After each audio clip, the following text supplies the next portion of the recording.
Hello, good evening. The Saudi-Iranian rapprochement raises questions about its potential for regional cooperation and implications for Iran's relationship with the United States and its nuclear program. The US has mixed views on Chinese involvement, and the sincerity of Iran's commitments remain a concern. It is crucial to understand whether this development represents a wider shift in Iranian politics or merely a strategic maneuver. Evaluating these complexities is essential for assessing the prospects for peace and stability in the Middle East. So to talk about this topic, Iranian politics and the recent developments in the region, we are very happy to have Alex Vatanka, a senior fellow and the founding director of the Iran program at the Middle East Institute in Washington, D.C. And of course, we also have Mr. Mohammed Baharoun, the director of Buhuth, Dubai Public Policy Research Center. Good evening. Good evening. So if I may start with a question. So what is the wider prospects of the Saudi-Iranian rapprochement? Does it have the potential of becoming a regional framework? Well, thank you again, Khalid, for having me. It's great to be here with you and with my good friend, Mohammed. To answer your question, look, I would say two things off the bat. This is a pretty big development. Iran and Saudi Arabia are obviously two of the most significant players in the broader Middle East. The fact that there's been tensions between these two countries now for over at least 20 years has had implications in various theaters over recent years. And this new diplomatic phase with this agreement to resume diplomatic relations with embassies opening and so on, this cannot be underestimated. This could be very good for the region. But as you pointed out, it's early days to judge it. One thing is to sign an agreement, a piece of paper in a nice setup in Beijing. Another thing is to actually do things differently, not just for Iran, but also the Saudis, because obviously this is a two-way traffic. Both of them have expectations, and these are not necessarily easy tasks. But if they get it done, if they can have that conversation, if they can follow through on the promises that have been made on paper, then I think not only Saudi-Iranian relations are going to benefit, I think the broader region can hopefully see the results. And the obvious place where you would expect to see some positive implications would be in the war-ridden country of Yemen that has now been in anarchy for at least 8 years. So yes, early days to judge it, but in itself, this agreement is potentially a very good piece of news for a region that is simply too tired of military conflict and zero-sum competitions that have been sort of the order of the day for so long. Alex, can I come to you on this? I totally agree with you that this is just the beginning. Maybe in the Chinese wisdom, the first step in a 1,000-mile journey. However, when it comes to de-escalation, this is not the first step. I mean, in the region, we've always grown up with having two enemies, Israel and Iran. The Abrahamic Accords started a course of de-escalation with Israel. Now, this deal is starting another course of de-escalation with Iran. Don't you see that there is more of a regional framework developing here, rather than just a bilateral agreement between Saudi and Iran? That's a great point. I would say you have right now an attitude across the region, from Iran to Saudi to UAE to Qatar, Bahrain, and so on, Turkey, Egypt. There is a sense that the region needs to move on from the last decade of, as I said, this zero-sum game competition. Would this energy, this new energy, would it be able to be funneled towards one ultimate regional, pan-regional framework? That's the big question. I'm not sure if the region is ready to do that yet. That's ultimately the promised land, if you will. That's where you want to go. Many steps need to be taken before you get there. But just because it's a long-term vision and a difficult one to achieve doesn't mean you don't start the process. And, you know, what we've heard so far from the Iranians and the Saudi side is, for example, the Iranians are apparently, and this remains to be seen, but are saying the right things in terms of helping bring about a political settlement in Yemen. In return, they want Saudi Arabia to not support the Iranian opposition and not sort of move closer to Israel, or perhaps even join a military alliance led by the United States against Iran. So each side has its own sort of demands. And I think it is much more likely to happen on this bilateral level first between Iran and Saudi Arabia. That's easier than going for everybody in the region to join the bandwagon from get-go, because that's just going to make it so much complicated because there's so many competing interests. But because Iran and Saudi Arabia is so significant, progress on this front can have and will shape the calculations of other regional states. But one point, Mohammed, I make about the pan-regional framework, for me, really the challenge here is how to bring Iran on board on a framework. I mean, you guys are sitting in a country like the United Arab Emirates. You have relations with everybody. You've signed the Abraham Accords. You've accepted Israel. You have China as a major economic partner. You have the United States as an economic partner, security partner, so on. So you have opened your options. And many countries in the region have already done that or are following that sort of model. Iran has this issue of its attitude towards Israel. And for me, it sort of almost kills the prospects of any broader regional understanding and where Iran can accommodate others when its position on Israel seems so inflexible. So that's why I'm more hopeful about small change vis-a-vis the Gulf states to begin with, and less helpful when it comes to whether the Iranian side, someone like Ali Khamenei, the Iranian supreme leader, can see himself having the vision where he takes the big leap forward and says, you know what, let's really turn the page across the board, not just vis-a-vis Saudi Arabia, across the board, including the sort of taboo in Tehran, which is what to do with Israel. Oh, great. The US have had mixed messages towards the Chinese involvement. Some have been accepting to any effort that can lead to de-escalation, while others looked at it from the prism of strategic completion. Does the US see this as a threat or potential when it comes to Iran? Look, I think, nobody really in Washington has come out against this agreement. It's very hard to come out and say de-escalation between Iran and Saudi Arabia is a bad thing. And I, for one, have not heard any American officials say that. Now, quietly, I'm sure there's a degree of anger and irritation that it was the Chinese that ended up sort of hosting these two rivaling regional states for this summit, because it sort of gave China an easy win, a very easy win. From what we know, the Chinese didn't bring this deal to reality. They just provided a venue at the end. Now, I know the word in the street is that China has leverage over Iran and Saudi Arabia. That is certainly true, but it wasn't that the Chinese forced Iran and Saudi Arabia to the table. The Iranians and the Saudis already were at the table and have been for April, at least since April of 2021, when the first round of talks happened in Baghdad. So there is that irritation on the American side, but I think it would be a mistake for the United States, as I hear some people say, but this means nothing. This agreement is not going to go anywhere. China doesn't have the ability to make this agreement be implemented. And at the end of the day, Iran and Saudi Arabia have done these sort of de-escalation in the past, and it hasn't really lasted. I think that might be the wrong way of looking at it.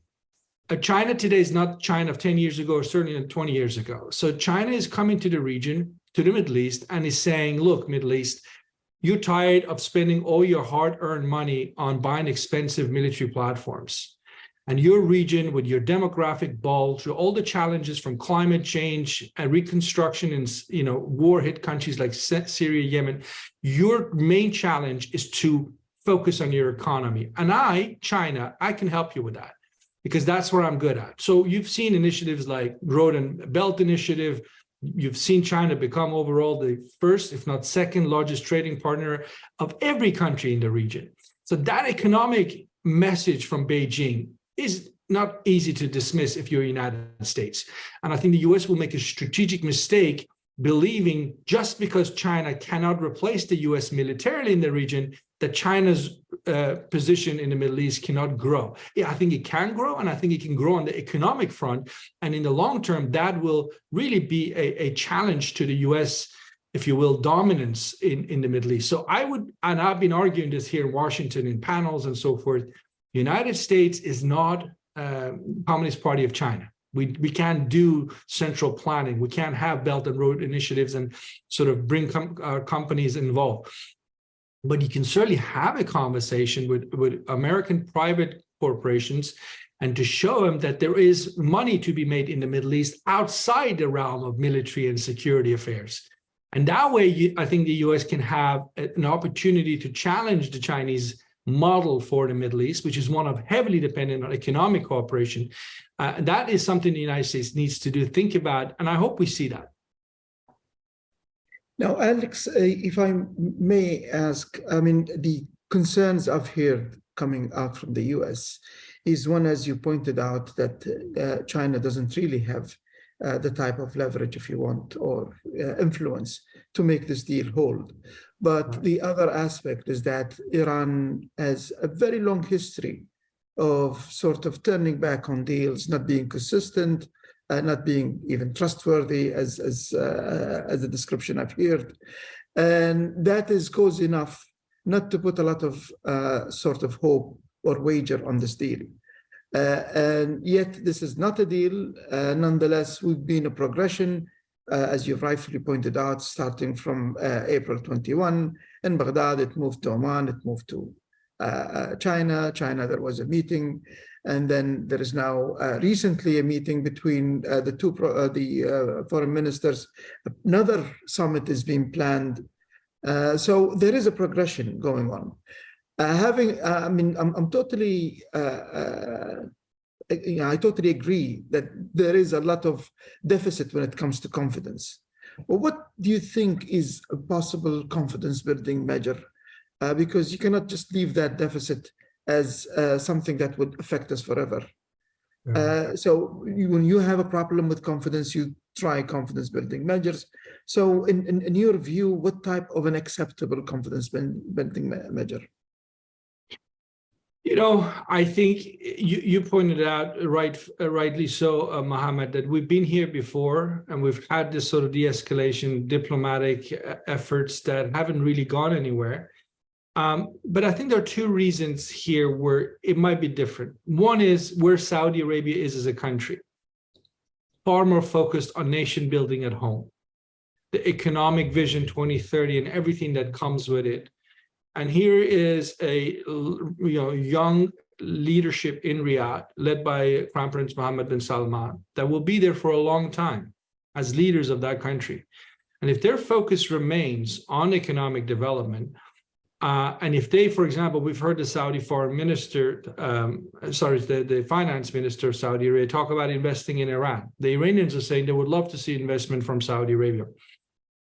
Is that realistic, given that Iran is under sanctions and everything else that they have in terms of obstacles in their way? But let's just put all those obstacles aside. Let's say politically there's a will at the top level in Tehran and Riyadh to invest in one another's economies.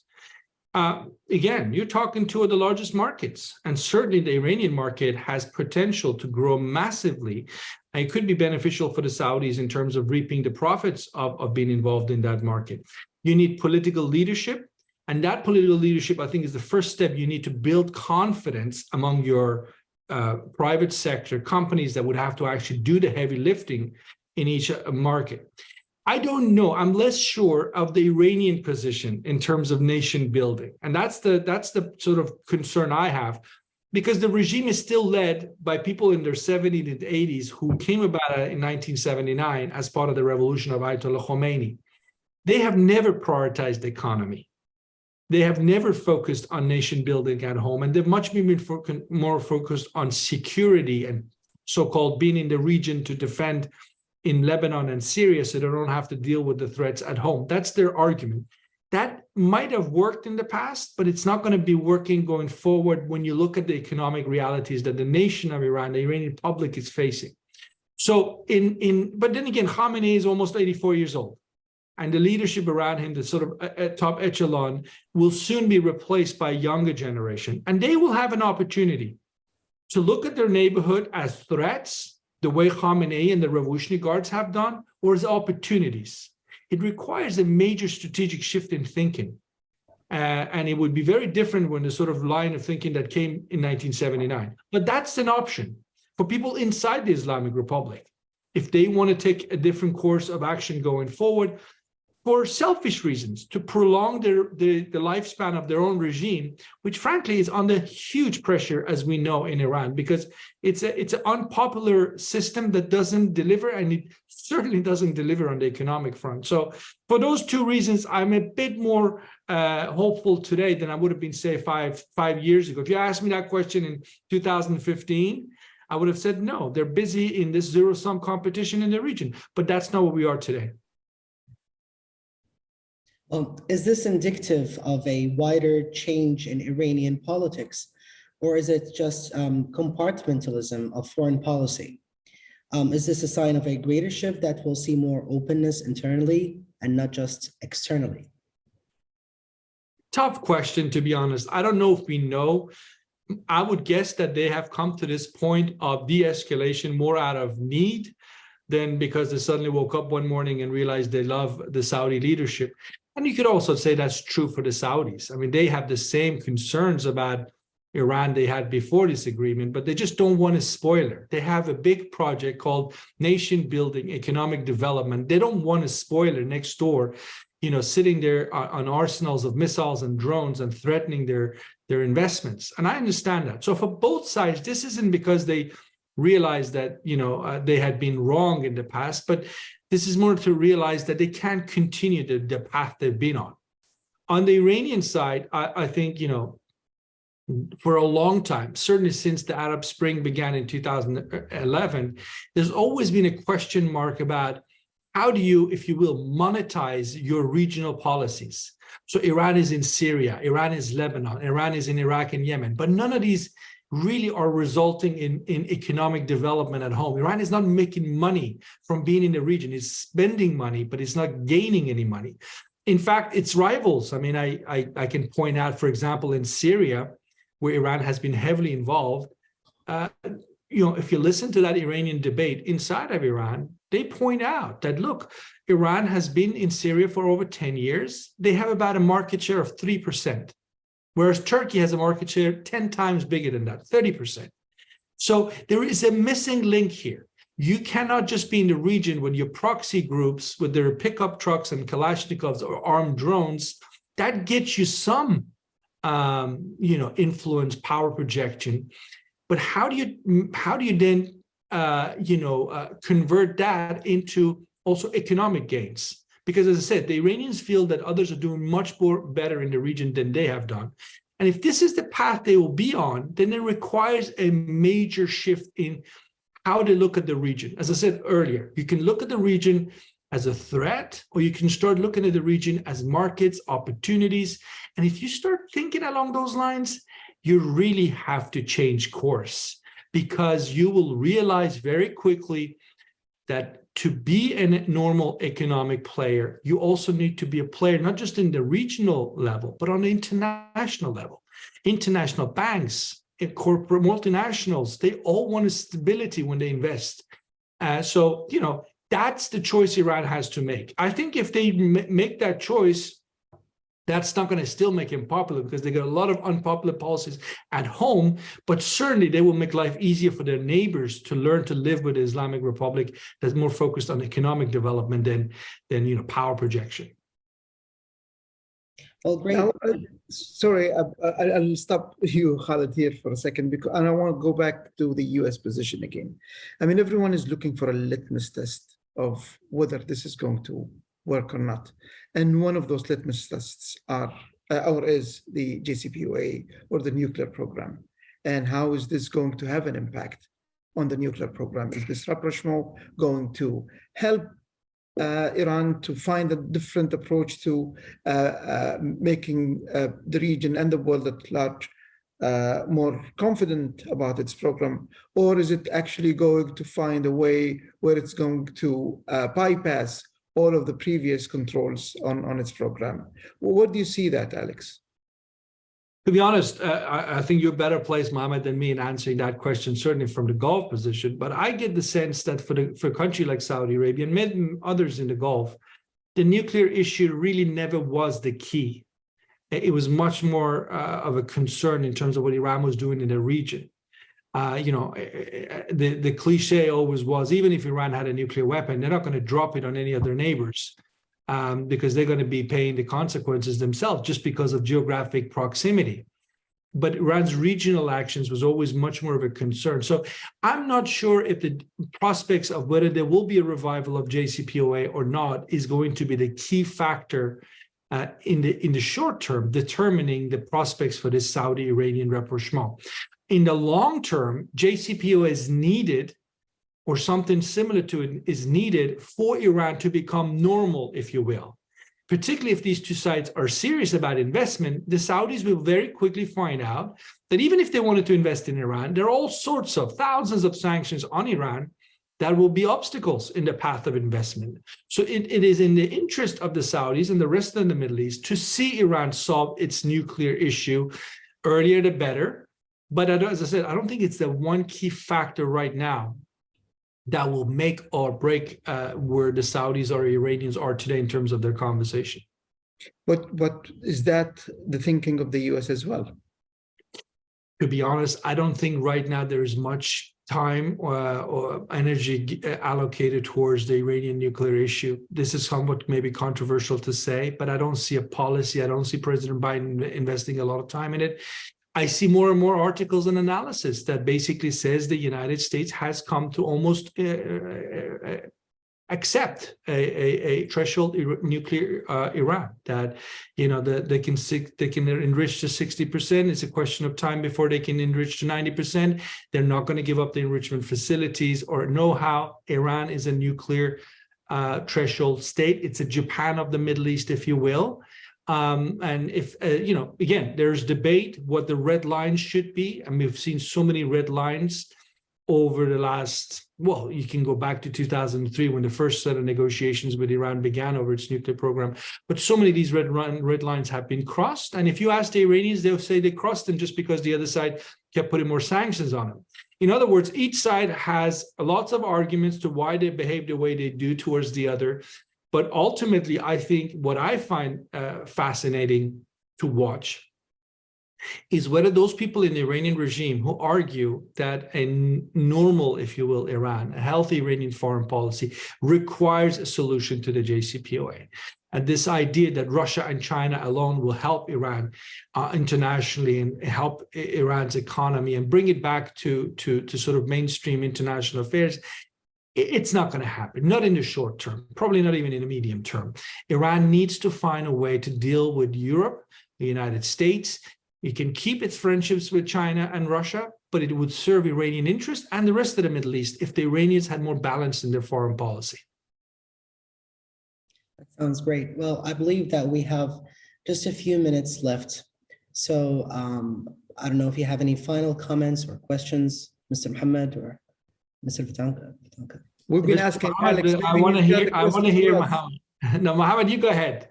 No. We've been asking you questions. Maybe it's time for you to ask us a question. No, look, I mean, my question to folks sitting as you are in the Gulf is, you look at Iran, it's not going to go anywhere. It's your neighbor, whether you like it or not. And we've had this conversations before, and, you have to deal with the cards that you've been handed. And but are there things that you're particularly, encouraged about when you see Iranian behavior today, the last few weeks? Because to be honest with you, when I saw the Iranians decided to side with Russia in the Ukraine war and started supplying military equipment, to me that suggested that they've given up on the West entirely, that they don't feel there is a way in for them, and that balanced foreign policy is something we can kiss goodbye. But maybe you see things differently. Maybe you see more Iranian not moderation, but being pragmatic, but it's a kind of pragmatic attitude that might be something that countries in the Gulf welcome. Have you seen any signs of that in recent weeks and months? I think we will see far more de-escalation in areas related to, or the theaters, let's say, of tension between Iran and the GCC. Yemen is one, Syria is one, I'm also guessing Lebanon is one. And that de-escalation will have an impact because the move from proxy wars, if you want, to the legitimate, if you want, trade and is going to change the way people engage with each others. Those routes of connectivity, if you want, is going to eventually make Iran think differently on how it engages with people around it. Just like Israel, Iran has always been isolated in one way or another through the sanctions, through the dual containment, if you want. I think now we're changing that approach, and things will definitely change. I'm a bit more hopeful on the point that you've mentioned, which is balancing. I think we're providing bridges for Iran to balance its relationship with other countries. This is a networked world order. It's not going to be a polarized world order. And Iran will not afford to be only with Russia or only with China against the world. We need to build those bridges. And I think this is where I'm hopeful that this is going to happen. Now, when, that's a big question. Hopefully we will live long enough to see it. Hopefully, but yeah, no, that's important set of points you just made there, Mohammed, and I'm sure you will, I will, we all will watch this space very eagerly as we go forward. And I have to thank you very much for spending this late time of the afternoon with us on your Friday. And thank you very much. And thank Khalid also for the opportunity. Thank you. And thank you, Khalid. It was great to see you both. And thank you again for inviting me.